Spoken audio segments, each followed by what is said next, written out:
Hello, and welcome back to more Super Mario Galaxy. My name is Wajino. You can call me Mario.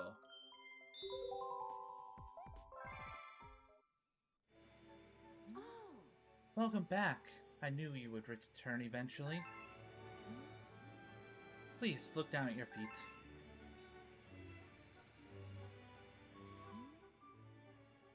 This number, the number you see, represents the number of power stars you need to access another world.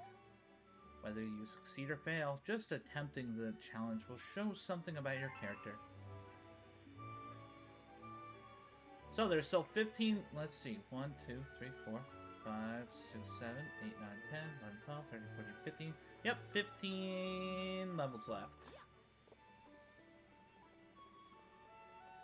Now, before we do that, there is one thing I want to do instead. I actually haven't accessed here yet. I wanted to wait for it to be completed. let us begin.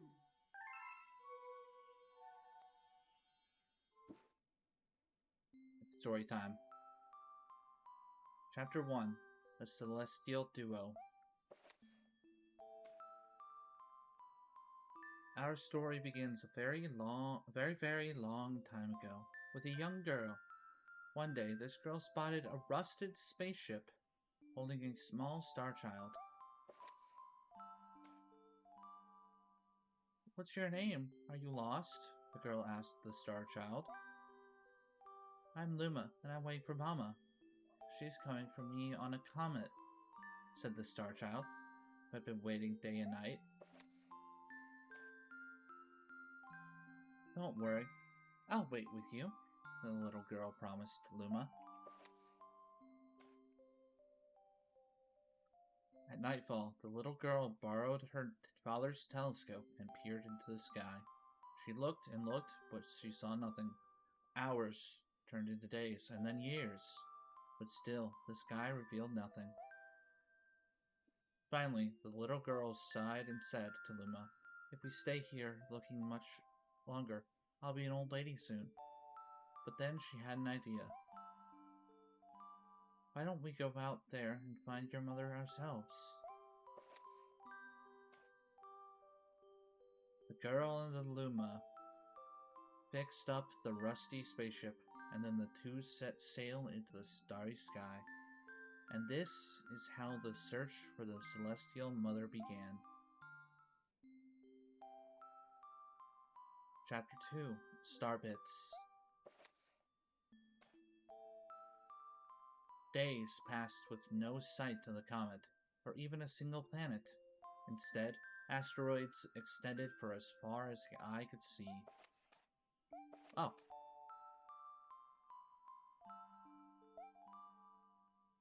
If I had known it was going to take this long, I would have packed more jam, said the little girl, above the rumble of her tummy. Belly, whatever. Before they left, she had packed all the essentials. Telescope, butterfly net, stuffed bunny, bread, milk, jam, and apricot-flavored tea. But I forgot to bring water. At this, Luma burst into gales of laughter, and the girl began to pout. As long as I have starbits, I'll be fine, said Luma. Want some? The little girl couldn't stay mad after hearing this.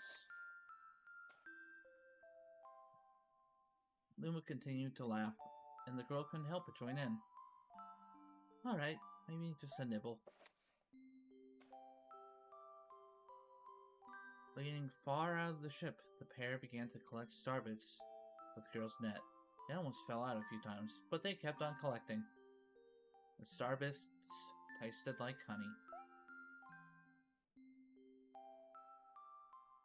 Chapter 3, The Comet. A beam of light pierced through the ship's window. Thinking it was the morning sun, the girl peered through the window, only to find a turquoise blue comet shimmering at her. The little girl shook the sleeping Luma awake and shouted excitedly, "We have to get to that comet!" The pair descended on the comet and found that it was made of ice. It looked high and low, but Luma's mother was nowhere to be found. Exhausted, the little girl sat down with a flop, utterly unable to take another step. "Look!" Peering down at the icy ground where Luma was pointing, the girl suddenly noticed clusters of starbits encased in the ice. "Pretty good, huh? Finding starbits is my specialty," said Luma, beaming. "There's ice here, but it's so warm. I'll bet there's water here too." The two decided to stay on the comet for a while. Riding the turquoise comet, the pair continued their search for Luma's mother. Chapter 4. The Dream. One night, the girl dreamed about her own mother. "Where are you going?" she asked her mother, retreating back.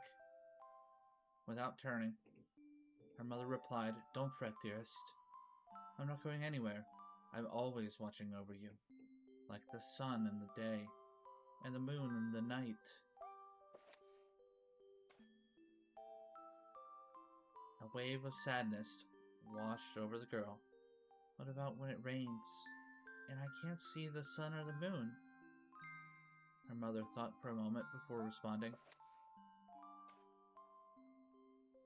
"I will turn into a star in the clouds and wait for your tears to dry." When she woke, the girl's face was damp with tears. "You have starbits in your eyes," said Luma to the girl. Wiping her face, the girl replied, "These are tears, not starbits. I'm crying because I'll never see my mother again." At this, Luma began to cry too. "Mama, oh mama, wah!" The pair traveled through the starry skies, and though they encountered many other comets, not one of them held Luma's mother. Luma was despondent. Now, Luma. The rain clouds won't go away if you keep crying," the girl said, giving Luma a squeeze. "I'll give you a present if you stop." The girl closed her eyes and said gently, "I'll take care of you." With these words, she felt a small spark in her heart. Chapter 5. Home. "The kitchen will go here, and the library will go over there," the girl said, busily to herself. "We'll put the gate here." Ever since that girl took Luma under her care, she'd been bustling about at a feverish pace. It's a lot of work, but it's worth it, to make a happy home. It turned out the starbits weren't the only thing buried in the ice. There were tools and furniture unlike any they had ever seen, and the girl used them to build a home. Looking at the completed house, Luma remarked, "Don't you think it's awfully big for just the two of us? With a library, bedroom, kitchen, fountain, and gate." It was certainly spacious, but still something seemed to be missing. "If only my father, brother, and mother were here," the girl said, wistfully. Indeed, the house was too large for its two small residents. That night, clutching her favorite stuffed bunny close to her heart, the girl fell asleep in the starship. Chapter 6. Friends. Then, one day, while the girl sat sipping tea, a tiny apricot-colored planet appeared on the horizon. From the planet, another Luma of the same color emerged. "Do you two know each other?" the girl asked the two Lumas. Despite the girl's excitement, they seemed uneasy. The two Lumas neither drew closer nor backed away from each other. Instead, they just stared. Then one Luma broke the silence. "My mama." At once, the apricot Luma parroted back, "My mama! My mama! My mama! My mama!" The two Lumas began to dance around the girl frantically, and neither showed any sign of stopping. The girl was so charmed by this adorable scene that she couldn't help but laugh. And that's when something very strange happened. Suddenly, more Lumas began to pop out from the apricot planet. They were different colors, but they all shouted the same thing. "My mama! My mama!" The sight of all the shouting Lumas only made the girl laugh harder. What am I going to do with all these children? The Lumas just stared blankly as she doubled over laughing. "I guess we'll have to name each and every one of you." Tomorrow, once she had finished naming them all, she would begin moving all the Lumas into the new house. Chapter 7: The Telescope. After seeing their 100th planet, a sudden thought popped into the girl's head.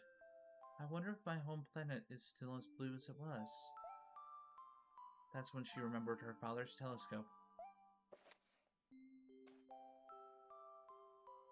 Peeking into the telescope, a tiny blue dot floated into sight.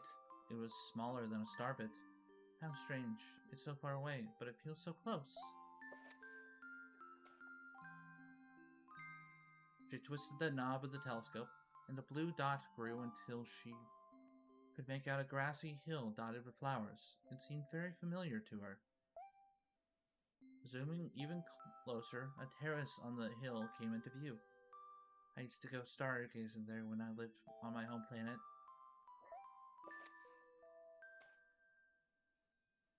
She remembered rubbing the sleep out of her eyes as she followed her father up that hill to look at the stars. She remembered how she and her brother would sled down the hill. She remembered having picnics with her mother on that hill on bright and windy days. And I want to go home. I want to go home right now. The girl burst into tears, and the Lumas didn't know what to do. "I want to go home. I want to go back to my house by the hill. I want to see my mother."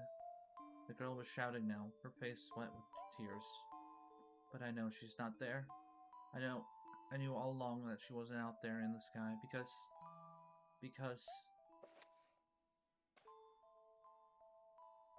she's sleeping under the tree on the hill." The girl's cries echoed through the stars, and a hush fell over the area. Chapter 8: The Wish.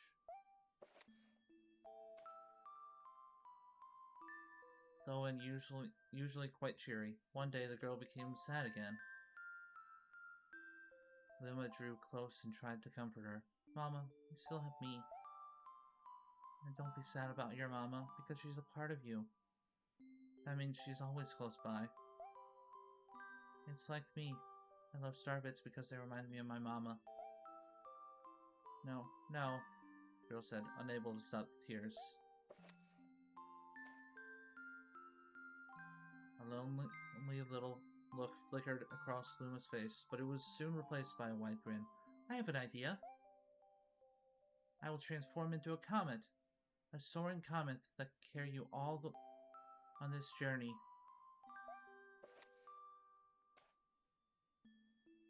With that, Luma, trailing bands of light, soared high into the sky and just as quickly started to plummet back down. Kaboom! Kablam! The ground shook, and a bright light poured out of the crater that the Luma had created.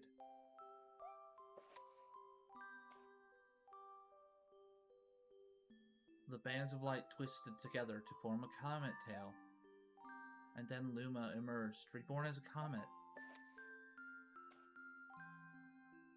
The girl could scarcely believe her eyes. "But how?" she she kept asking. Our destiny as Lumas is to transform into different things, said a red Luma, which suddenly appeared. Stars, comets, planets. We can become all these things. When I grow up, I want to become a star that makes someone special smile, said a green Luma. A blue Luma chimed in. That Luma turned into a real cutie of a comet, didn't he?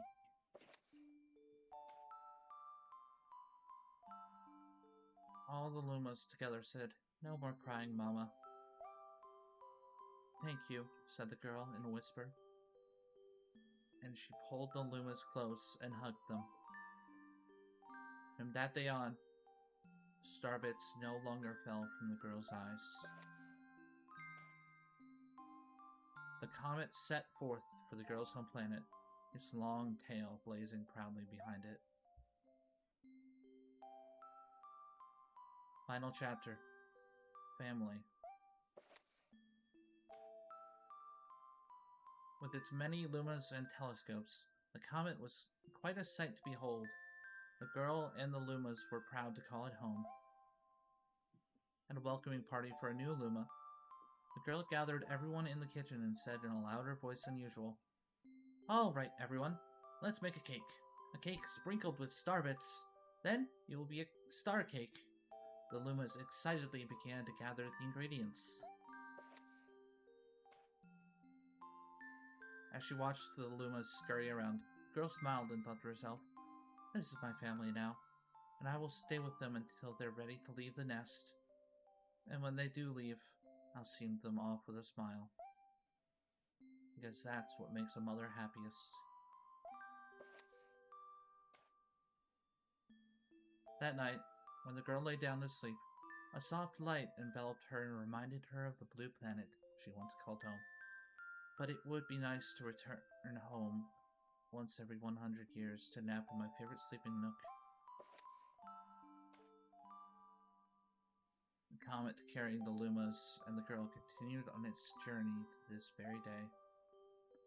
With more family members in tow than could be counted, it's said that the comet visits the girl's planet once every 100 years, its proud white tail glittering in the sky. The end. That's all. That's all. My story is finished.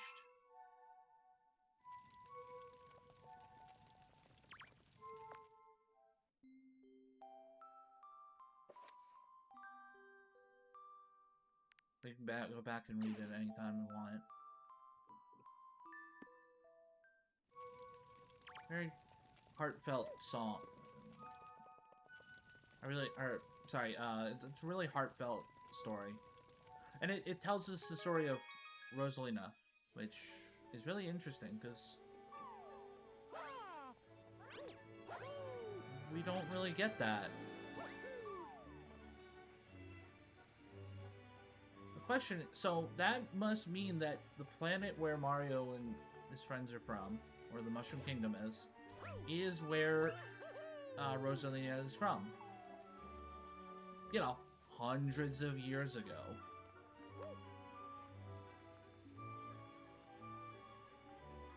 Who knows how many centuries it's been. And of course, there's the Blue Comet.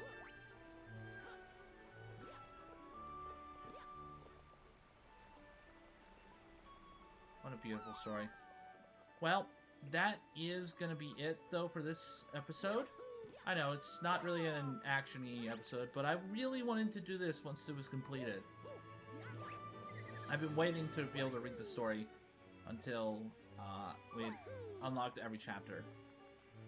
Tune in next time for some more Super Mario Galaxy. See you then. Bye!